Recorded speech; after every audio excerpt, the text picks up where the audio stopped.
Jenny, welcome to Cedar Fort. Thank you for having me. I've Appreciate the been invitation. I've been anxious to talk to you. I've read your book. I have your transcript here in front of me. Well, I have to admit, I didn't buy the book. Cedar Fort gave me the transcript, Sure. so I wasn't one of your sales. But anyway, I have the transcript here in front of me, and I'm anxious to talk about it. First of all, the first thing I've noticed about the book, which is very unusual for me, is to talk about the acknowledgments. It's very long. Oh, Normally it's a short paragraph. Thank you for this, that person, three or four people. And I don't know, you've got a list of maybe 20, 30 people. And so why is that? well, I began my own recovery from betrayal trauma alone. I was isolated. I didn't really have anyone. And so for me, it's like I just took pieces of what everybody had to offer. And there were so many. It's just like there's therapists on that list. There's dear friends. There's people who wanted to remain anonymous. There's the therapy program. There's just so much that I just felt like they all deserved some gratitude. And I don't feel like I could have written this book without them. They all contributed in some really powerful ways. And I'm not professionally trained, so I gained what I did. I healed as I did in community with these people in some form, and just kind of took pieces of what I learned from all of them and applied them in the best way that I knew how.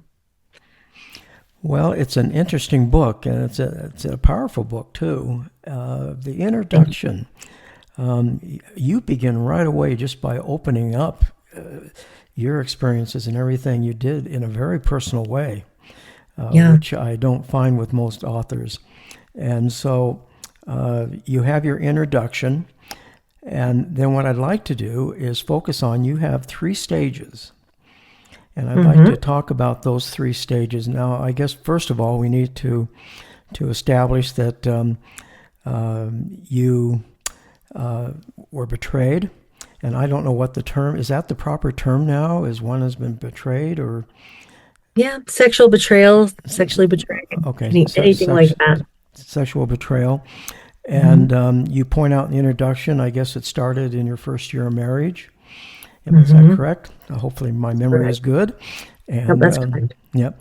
And so then it's gone on. And I'll talk about the end of the book, the epilogue at the end, because I've got some questions there. But what I'd like to do is move into those three stages. So, can you tell us what the three stages are? Yeah, they're actually really important for a good trauma-informed healing. And I didn't really come up with them. I sourced that in my book. But this is kind of how I looked at it, is that I went to a therapy program that was based on these three stages. We have it's called APSATs, and they also use the three stages. Other people use the three stages, and so they're just a way to heal in order, basically. And there's importance in it. And I thought, well, according, with the gospel, how could I apply that then to make this healing more trauma sensitive so that we aren't dealing with things in stage one that we would need to be dealing with in stage three. So stage one is basically establishing safety and stabilization. And for that one, we're looking at things like emotional regulation, developing self worth, coming to learn how we speak to Heavenly Father and how He speaks to us. Stage two is grief and mourning. And it's a hard stage to go through where you have to kind of lean into pain to feel it, to heal it, to overcome. And then we've got stage three, which is kind of delightful when you get there because it's like we need self-improvement. We need to figure out how to become our best selves. We need to figure out how to turn to the Lord to to really become righteously empowered and to make sure that as we're speaking and we're doing things that it's as our best selves. And as we're healing, that we're doing our best at least, maybe fall short sometimes, but we're trying to be aware that we want to be our best selves, that we want to be used by God in beautiful ways. And it's also the stage where we would help other people heal, find healing as well. Well, back to stage one, you said to be safe. How can one do that if they're living with their spouse and their spouse is involved with pornography? Yeah, well, and that's tricky. So, because what it's like is I had a therapist who explained it to me because I said, I'm just not healing very well.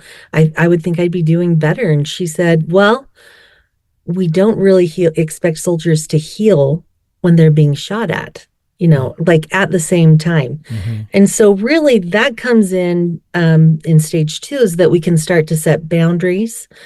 I didn't understand that in stage one, really what it's about is having enough emotional stabilization, becoming aware enough, internally aware enough that we can regulate, that we can stay within what's called a window of tolerance, so that when we can see I'm getting outside of my window of tolerance, how we can get back in. It's about developing community and things so that when we do in stage two go to set those boundaries, that we have people who are ahead of us who understand better what a boundary is and how we can work with that. And it was fascinating because I used to wonder how boundaries were Christ-like, and it just didn't seem like that to me. I remember I had a dear friend named Katie Willis, and Katie really pushed on my ideas about that. And she showed me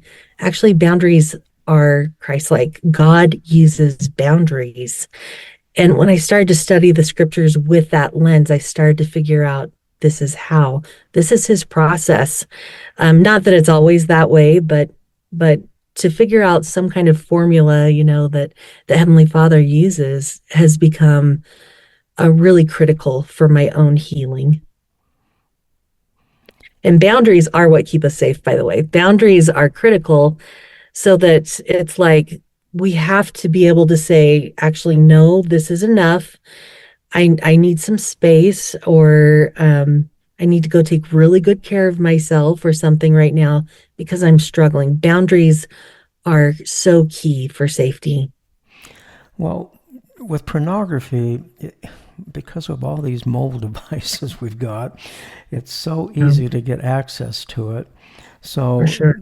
just kind of role play here for a minute. I'm your husband, and you found that I'm involved in pornography, and it just keeps going back to stage one. How do you protect yourself? What is it that you do that protects you while I continue to look at pornography?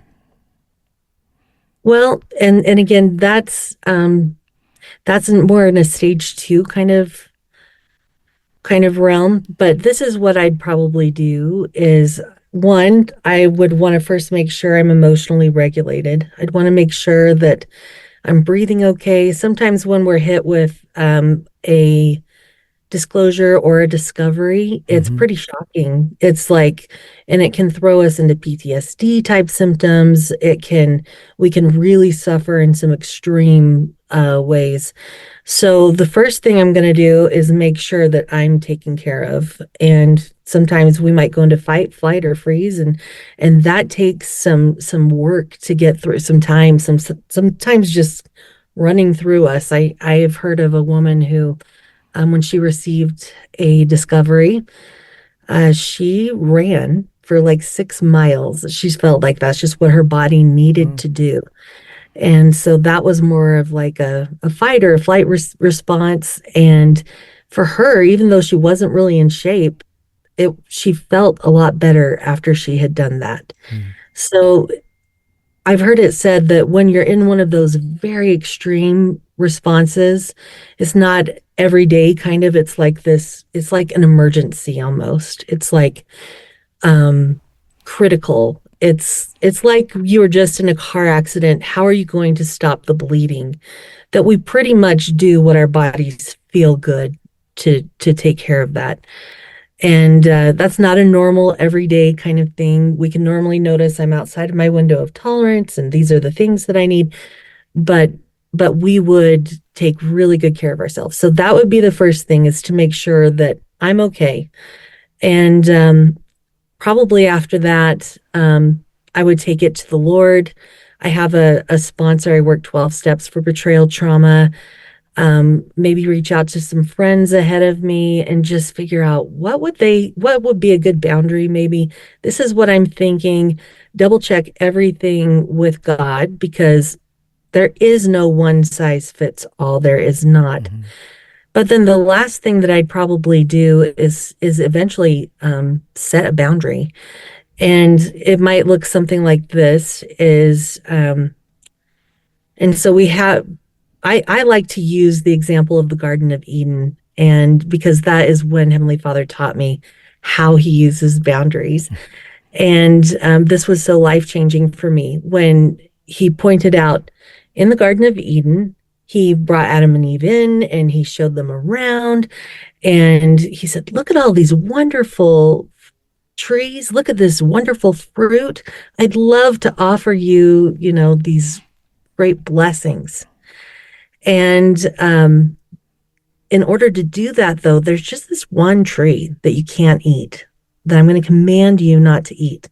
Nevertheless, you get to choose for yourself. But if you do choose that, then here's the consequence. And the more I've applied that pattern, the more empowering it is. So, for instance, you brought up maybe um, somebody had betrayed me or whatever, but I'll just break it down even smaller and just say I was snuggling next to somebody on the couch who was rude in some way. And for me, I might say, gosh, I would love to keep snuggling you on the couch, but before that happens, before I can continue that, I need you to repair what you just said. You don't have to. I'm not going to make you do it. But until you do, I'm going to go in the other room and take really good care of myself. Mm. That kind of thing. So we're trying to take control out of it while still making sure that we're taken care of, that our nervous system is able to calm down, that we can stay within a good window of tolerance and still connect with our Heavenly Father. Okay. Now, this window of tolerance, stepping outside of that, I'm trying to understand that more. What exactly is that? Yeah, we might become activated or triggered. It's like, um, and trauma survivors, it really doesn't matter what kind of trauma you've gone through. Every trauma survivor relates with, there's this lack of feeling safe. And even if there's not like physical abuse, we still don't feel safe. And that's usually because we've suffered some kind of emotional abuse. There's the term gaslighting, where it's more than lying about something. It's more like there's a motive to make us feel crazy kind of thing. And so it makes you spin and just wonder, what is truth? And did I not hear that correctly kind of thing? And so for us, when something doesn't feel right, or to be honest, a lot of women who are suffering from betrayal trauma, it's easy to look at other women as a threat, because it's like, "Oh, my husband's going to look at this woman. She's going, here she is. I can tell she's more his type than I am, or more what he's looking at, and in inappropriate images and things." And so there's lots of ways we can become triggered. And what it is we're looking, we're feeling distressed. We're feeling upset. For me, I might notice my voice is elevated, or I'm feeling a lot of tension in my arms, and I'm holding myself kind of tightly, or maybe I'm like paying attention that my forehead is kind of wrinkled instead of smooth and calm. And the more we can notice those physical sensations and how our bodies react, the more we can say, okay, I'm distressed. How can I start to repair this? How can I calm down What does my body, nervous system, spirit, soul need to be able to relax and to really, really lean into Heavenly Father? Well, now stage 3 is self-refinement. Can we talk a little bit more about that? Yeah. In stage 3, so like I mentioned before, I work the 12 steps, and I love the 12 steps, but steps 4 through 9 are really a lot about stage 3. And what those steps include are things like we're going to make a list of character defects, and we're going to make amends to people, and we're going to learn about humility and figure out how we can still say hard things, but maybe kinder. It's about fine tuning who we are and how we can still be authentic and yet our best selves while still stepping into hard things, still finding